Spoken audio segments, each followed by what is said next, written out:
Good morning or good afternoon. It's 11:02 a.m., June 18th. This is John Presco, and consider this the radio show, the New Radio Church of God,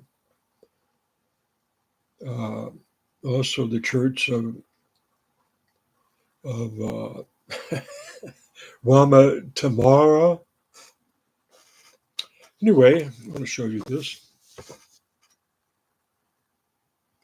I found this 3 days ago when my friend Spooky Noodles asked me about when we first, or I, began posting on the Yahoo groups. There was the Prior to Zion and there was the Knights Templar.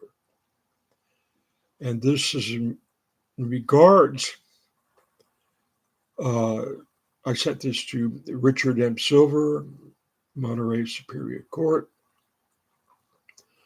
I am posting at this time, March 5th, 1998.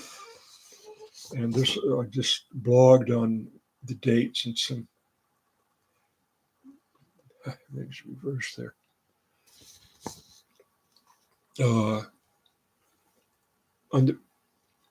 Luckily, I saved some of these posts. And I found one by Bill Arney, and he turned out to be a Dashiell Hammett freak. I believe he was when I started posting, and that explains why he got me banned, gave me a bad time, because he had found his niche in life. He had found this niche in life being a Dashiell Hammett guide of some kind. He actually lived in the apartment that Dashiell Hammett lived in.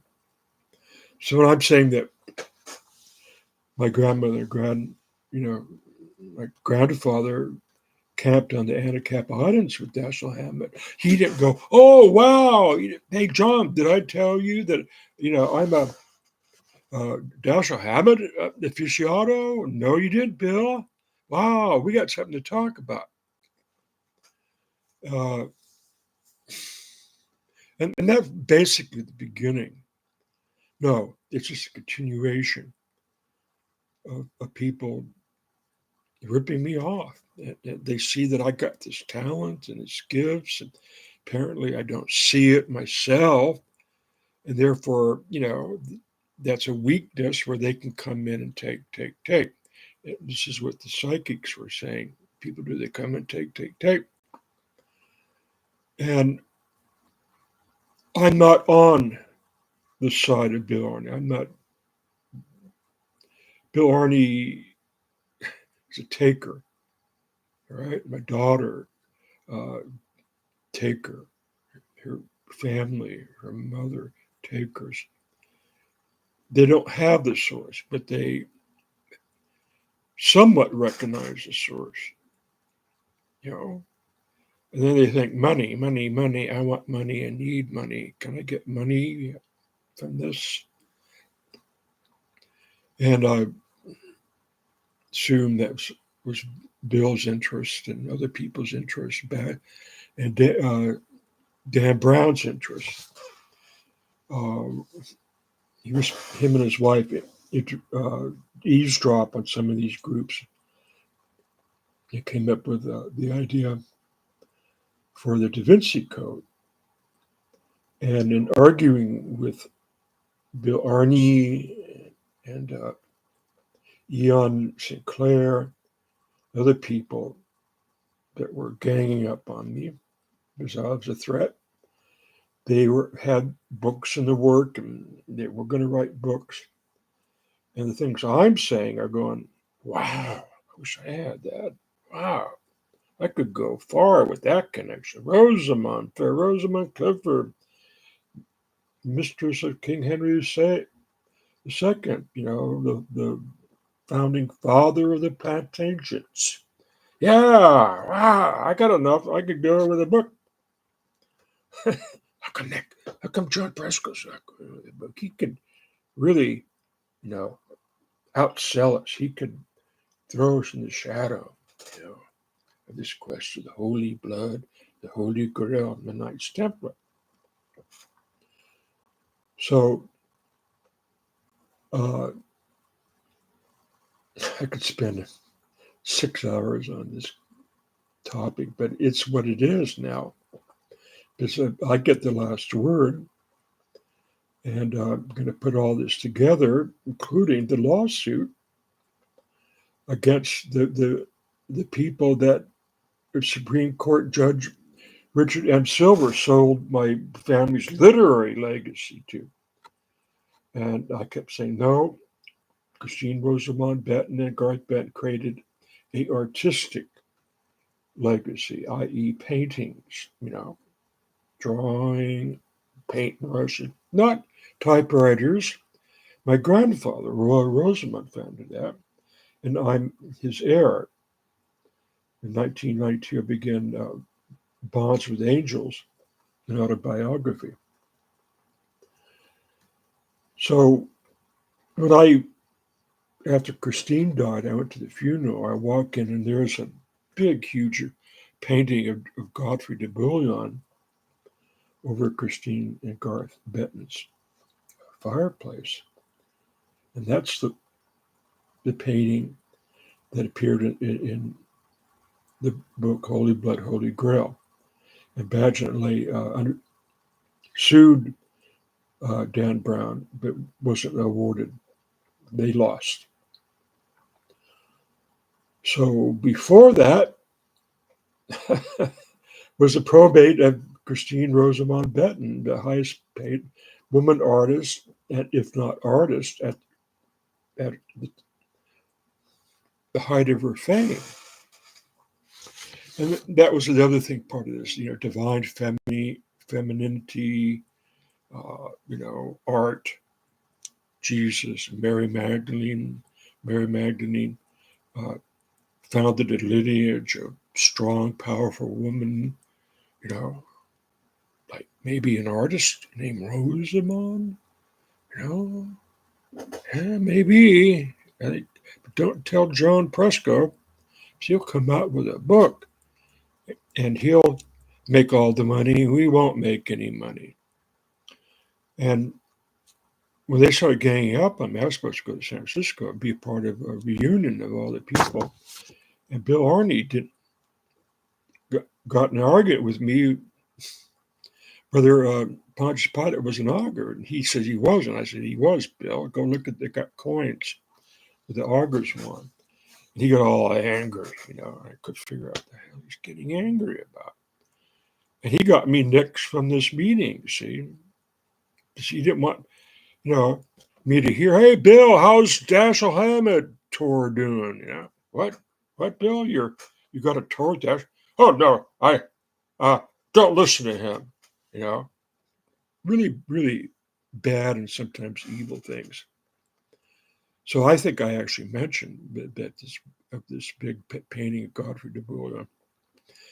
And came with a house. I hope it wasn't a mural because it's not there. In the pictures I saw, I don't know if anybody painted over it. But this is key because my brother-in-law, Garth Benton, was a muralist, and he was the cousin of Thomas Hart Benton, the artist. And I found out just recently that he was in partnership with Henry Moffat, who's done some amazing works, which I really like. And I posted on the string theory, which is really like that would have made a great illustration for their prior design. Not use it in my book. I'll investigate that. So let's read this. To Richard M. Silver, Superior Court of Monterey, Rosamond Estate, March 5th, 1998. From John G. Prescott, President of Royal Rosamond Press Company, acting head of the Rosamond Ambrose family. R.E. regarding call to arbitration in the declaration of my family's spiritual history. Did you know my grandfather, Roy Rosamond, was a good friend of Dashiell Hammett? They used to sail to the Anacapa Islands, where they would camp for several days, swapping stories.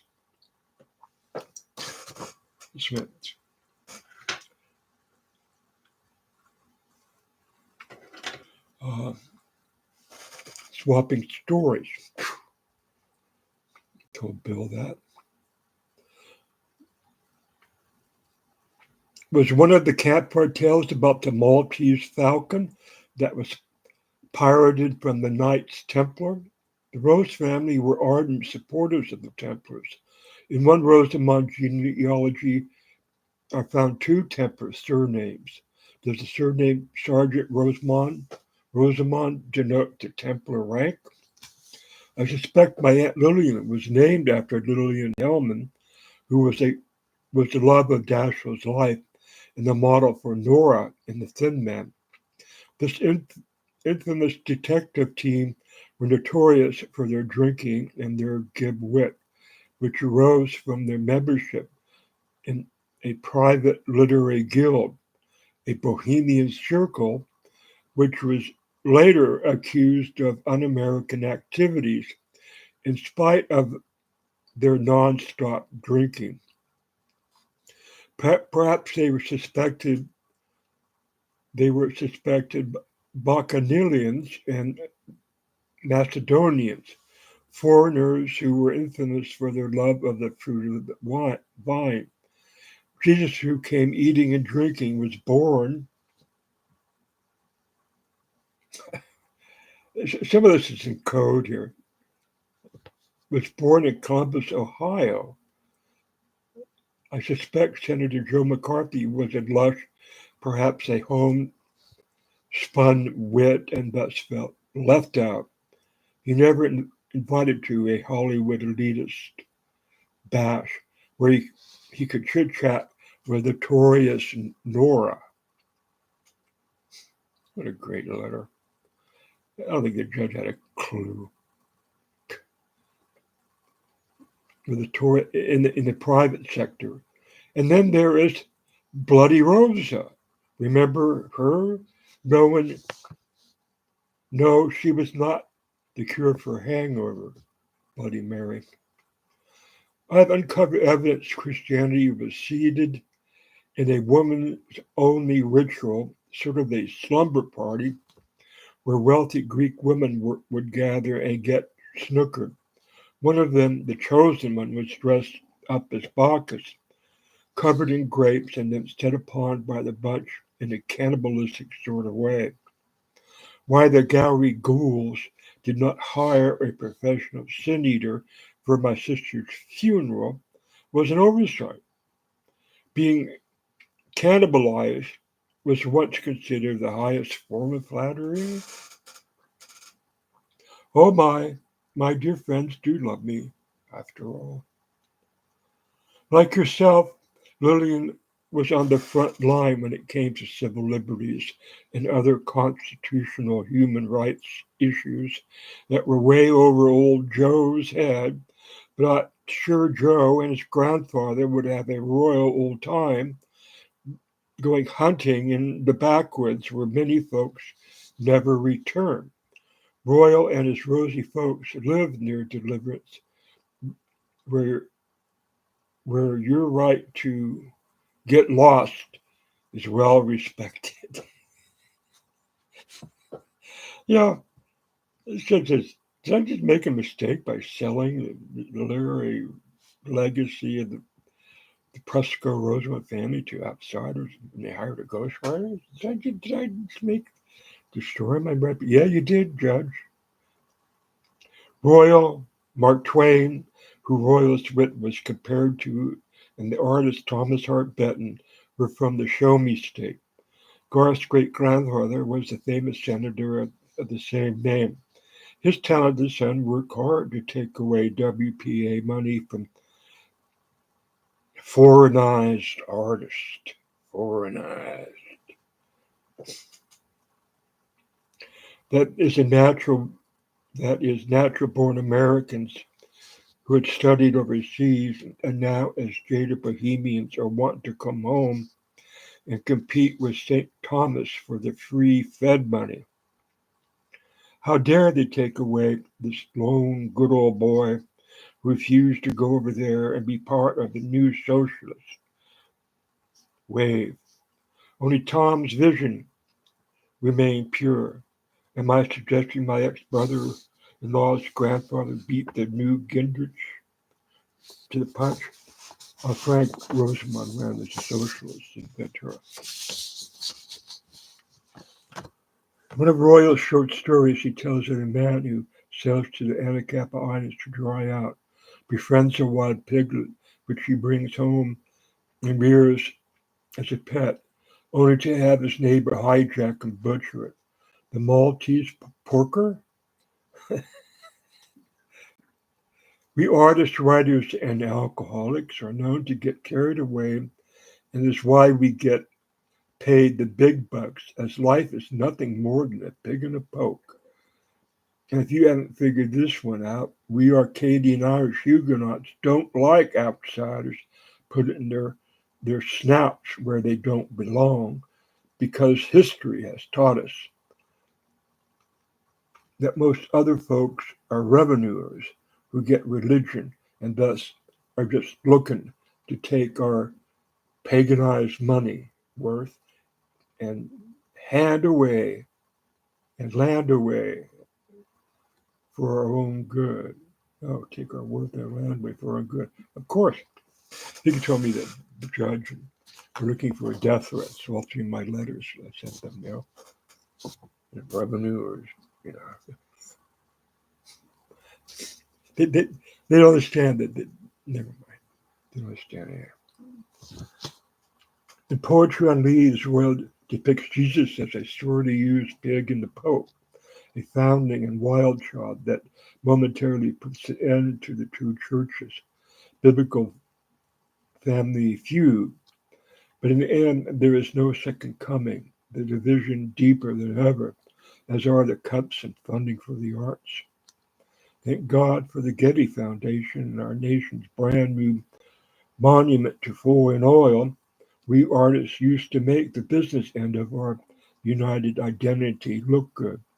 By itself, the history of the Getty family would not make good reading unless the reader weren't an aspiring billionaire. My late sister and I, the two artists of the family, are not allowed to own any real history for the reason outsiders need it, for the lack thereof, to make themselves look good and me bad as usual. That my whole famous sis- that my world famous sister was has not had a qualified art historian appraise her contribution to art and art history suggests you and the executive Sidney Morris legally qualify the wrong people for the job. Maybe you disqualified the only person for the job. Me. Brilliant. Brilliant. I speak of none other than Rosamund's arch rival, her devious low-life scum and culture stalker, who sorely abused her since infancy and has been in a jealous, murderous rage as the anointed one since the age of 3. That's me. When she was forced to crawl in her closet with a flashlight and Crayola to draw, lest Rosemary and I catch her, whip her, but good. For dare competing with her mother's protege, myself. For going along with such a devious attempt to deny women's liberation, their future champion, I was not allowed to see my mother before she died. Other than this myth that appeared in one of these bizarre gallery bios aimed at carving me up and feeding me to the Dionysus cult. There's nothing there. For 4 years now, I've been extremely leery of offering you my art expertise as well as my studies, lest the usurpers take it, alter it, and use it to serve only them. And as a bonus, they get to destroy me with impunity. Once again, I ask how many deaths and ruined lives does it take to make Christine Rosamond look good? For that matter, how many deaths, destroyed lives, and budget cuts, and trillions of more dollars will it take to make Jesus look good and his new law-making politicians? The poor and the disfranchised will always make better believers. After 2,000 years and millions of lives later, no one has been able to find out any real history on our expensive Savior. Well, I have under budget, and I have found my family's amazing history. No one but I bothered to look, for so intense was the need to disqualify each other, and one person in particular, the one carrying all the spiritual issues that have been oppressed in my family for hundreds of years. My investigation to my sister's demise began the day before her funeral, when I beheld what looked to me like a giant rendition of Claude Vigne's painting of Godfrey de Bouillon. Fair Rosamond's father-in-law built into the wall above Christine's fireplace. I was told it came with the house. Upon hearing Christine was an artist, her realtor exclaimed, "Boy, do I just do I have just the house for you." In the works of Mark Antony, in the words of Mark Antony, I have not come to praise Rosamond, but to raise her. And I think this is a longer letter, and I've only found two part, 2 pages of it, but it's just astounding. Uh, Flossie came out with a book about the pandemic, how 1.5 million people died needlessly because uh, Trump and his Christian backers were mortified that that's a disease, and God controls diseases, right? And Jesus helps. Of course, there's that one, but 1.5 million people died because of Trump and the Christian nationalist backers. Um, I don't mention in here, and I found the papers, I won't get into them, is Christine's divorce attorney uh, somehow being involved in when she was saying, okay, I think it was Shannon's attorney that was complaining that Garth became the executor, and he was dismissed by Judge Silver, and then Lawrence Chasen tried to become the executor, and it was pointed out by Shannon's attorney that he was the number one creditor. He's also one of the top advisors for J. Paul Getty. He helped find tax cuts and write-offs, and he put Noble Oil offshore and Leviathan Oil Company in Israel offshore. So what I'm saying with this letter, because it's filed in a court of law, because Badgett and Lay took Dan Brown into a court of law, that I'm with those folks. I'm with Badgett and Lay and Dan Brown in terms of there being legal rights and ownership of the story. And I'm still putting mine together. I'm the only one that had any biblical knowledge. I kept saying that, and Bill Arney heard that. I said, Bill, this whole thing's supposed to be about people born of Mary Magdalene and Jesus, and does anybody else have any biblical knowledge, or have they solved any biblical rules, law, mysteries? That's all I have, and that was another threat. So when you look at string theory by John Moffat, I wish I'd met him. If they said, anyway, he's got God back with no strings on his fingers, and he's got this Machiavellian person with a mask and his nose with strings attached to this man, Adam, that's on Earth. So it's like there's something back of that man, and there's something back of that controller. Well, this is the part of Zion. It's a perfect painting, and I'm gonna get permission to use that if I ever publish a book. Okay, well, this is 26 minutes long. Let's see if you can get.